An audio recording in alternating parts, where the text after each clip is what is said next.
саламатсыздар ма?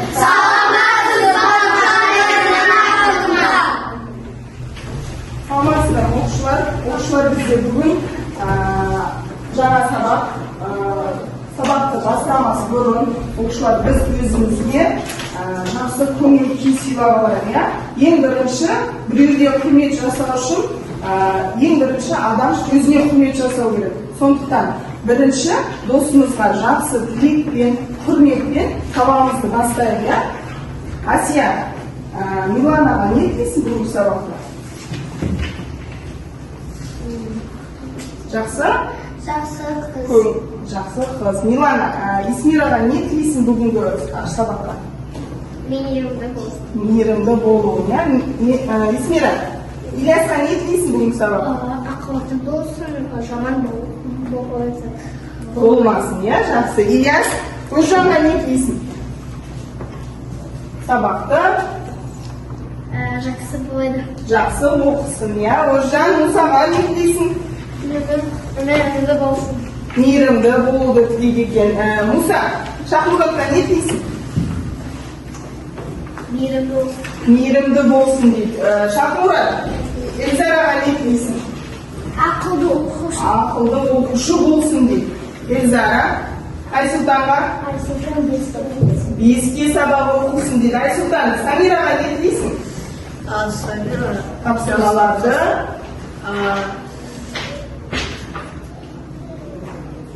бүгінгі сабақта 5 алсын, иә, Самира? Самира, Ибрагимге не тілейсің? жақсы Оқушы? Жақсы оқушы болсын дейді. Ибрагим? Ақылды болсын дейді. Назаралиге мен тілеймін, иә? Назарали, бүгінгі сабақта саған керемет көңіл күй тілеймін. Жақсы оқушылар, бүгінгі сабағымызды бастаймыз. Оқушылар, сабағымызды бастамас бұрын бізде кигіз үйлер бар. Сол кигіз үйлерді алу арқылы біз топқа бөлінеміз, иә?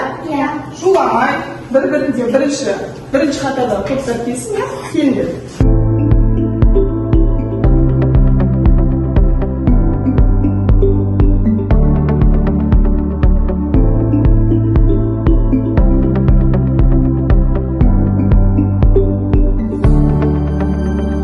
Номер кімде? Біріншілер, осы жерде қаламыз. Бірінші топ. Осы жерде қаламыз.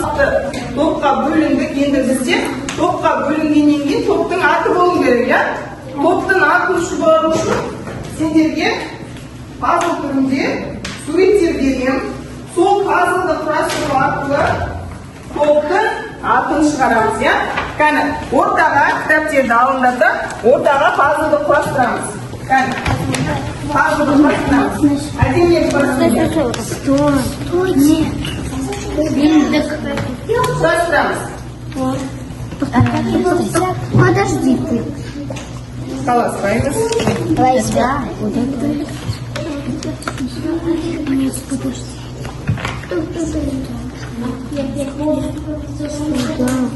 Бірінші топтың аты бесік болады, екінші топтың аты белдік болады. Осы сөзді неге алдым?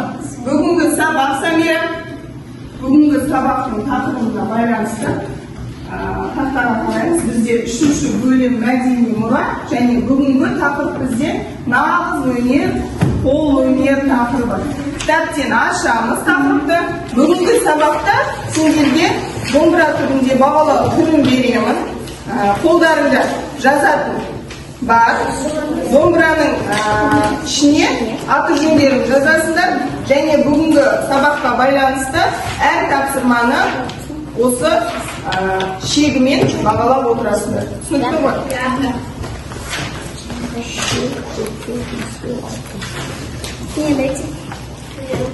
Бір-бірден аламыз бағалауды. Оқушылар, бүгінгі сабаққа байланысты бізде сұрақтар берілген. Бірінші тақырыпқа көшпес бұрын осы сұрақтарды талқылап алсақ. Өнер деген сөздің мағынасын қалай түсінесіңдер? Искусство. Өнер. Не ол өнер?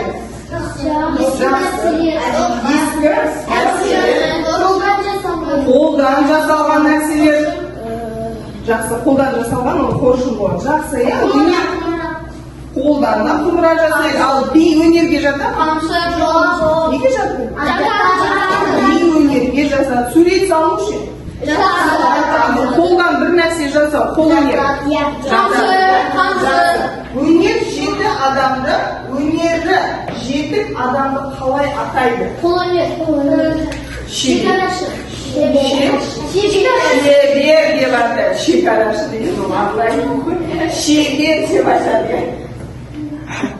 Жақсы. Өнердің адам өміріне маңызы қандай? Қалай ойлайсыңдар? Өнерлі адамның өмірі қалай? Жақсы да өзгереді. Ақылды болады. Әдемі болады. Үлгілі болады.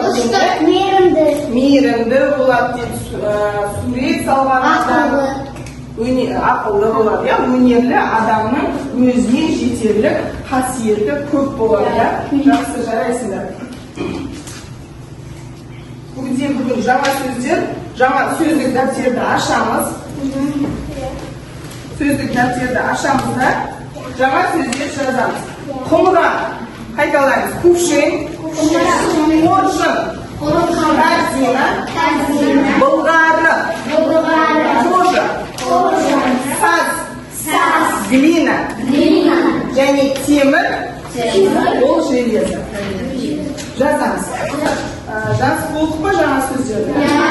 Оқушылар жаңа сөздерді жазып болдық. Бүгінгі сабақтың бізде өзінің мақсаты бар. Мақсатпен таныс болып, септік жалғаулар сөздерді ауызша және жазбаша тілде қолдану және сөзге қосымшалар жалғау кезіндегі үндестік заңын сақтай отырып диалог құрастыру болады. Осы мақсатта жұмыс жасаймыз. Ары қарай бірінші тапсырмаға қараңдар. Бірінші тапсырмада бізде оқушылар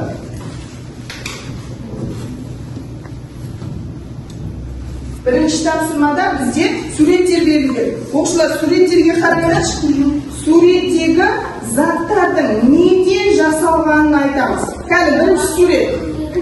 Кітапке қараңыз. Кітапте бірінші сурет құмыра ма? Белгі, Есмира. Белгі неден жасалады? Белдік неден жасалады? Из чего сделаны? Ремень. Болгарыдан өте дұрыс айтасың. Екінші сурет құмыра. Өзжан, құмыра неден жасалады? Қазақша? Саздан жасалады. Қасық неден жасалады? Темірден жасалады. Жақсы. Үшінші, торсық неден жасалады?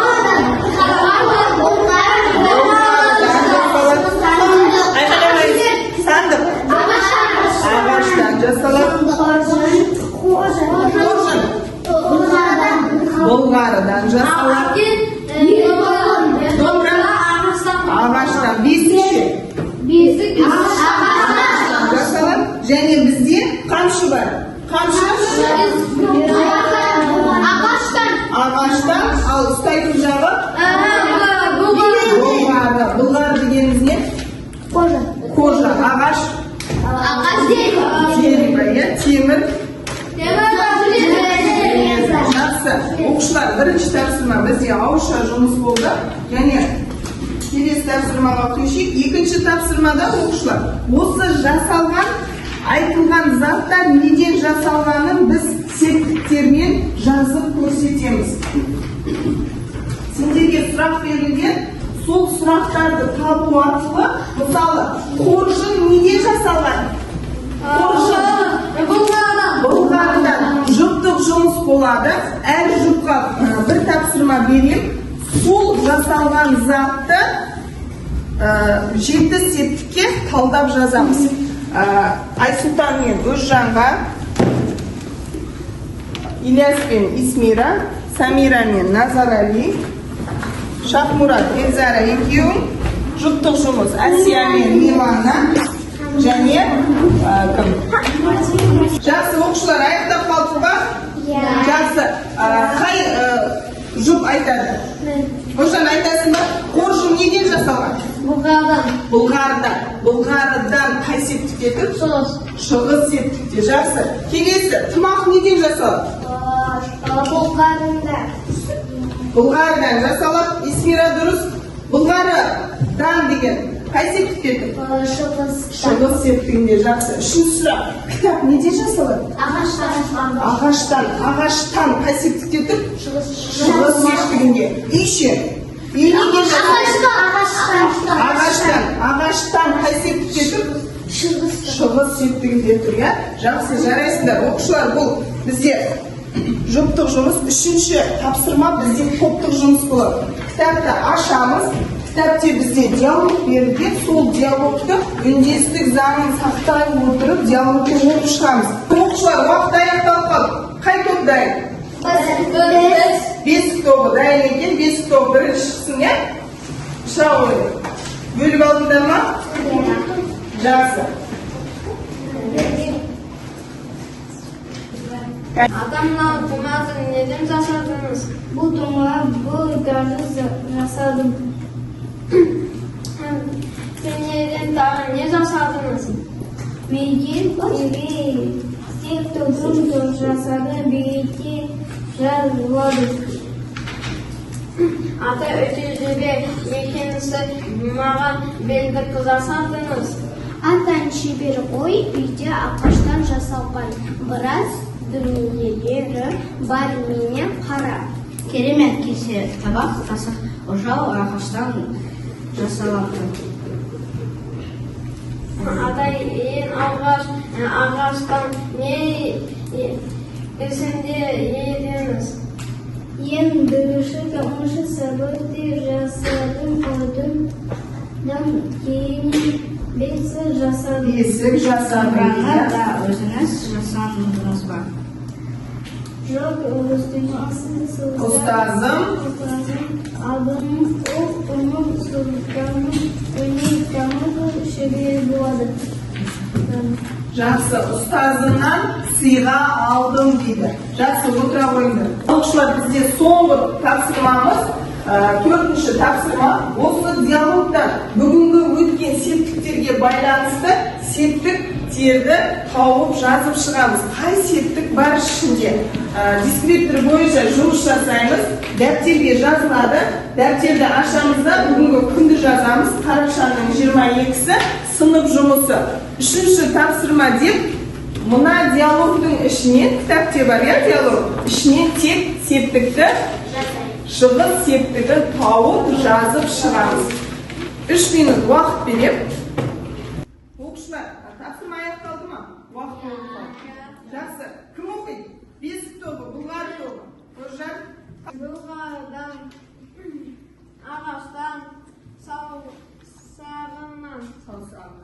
Жақсы, осы сөздер қай септікте тұр? Дан, ден, тан, тен сөздерін алыпсың.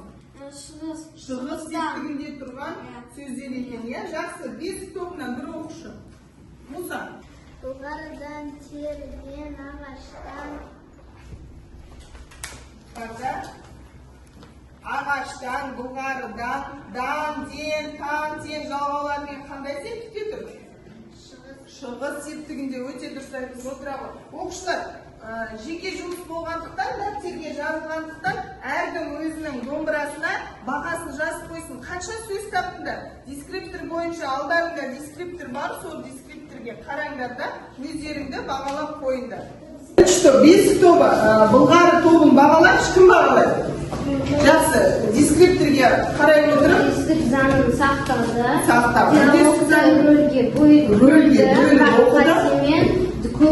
оқыды. Қатемен көп оқыды. 3 балдан қанша бал бересің? 3 балдан 2 балын берем дейді. Оқушылар, сендердің өздеріңнің домбыраларыңа мынау шектеріне жазып қойыңдар. Бірінші тапсырмада 2 бал алдыңдар. Келесі мысалы 6-шы шекке дейін бояп қоямыз. Жақсы, оқушылар, екінші топ, бесік тобы. Бесік тобын бағалап кетейікші, кім бағалайды? Эльзара, дискриптор бойынша үндестік заңын сақтай алды ма? Сақтады. Екінші. Диалогты рөлге Бөліп оқыды. қаншасыз оқыды. Қаншасыз оқыды? 3 балдан?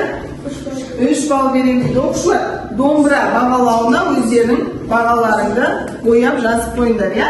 Оқушылар, сабаққа қатысқандарың үшін көп рахмет. Оқушылар, бүгінгі үй жұмысыңыз сөздікті, жазған сөздікті жаттап келеміз және 83-ші беттегі 4-ші тапсырманы жазбаша орындаймыз. Бүгінгі сабаққа қатысқандарыңа маған бағалауларын тастап кетесіңдер. Осы бағалаумен мен бүгін бағаларымды қойып шығамын, иә? Бүгінгі күнге сәттілік тілеймін оқушылар. Сау болыңдар.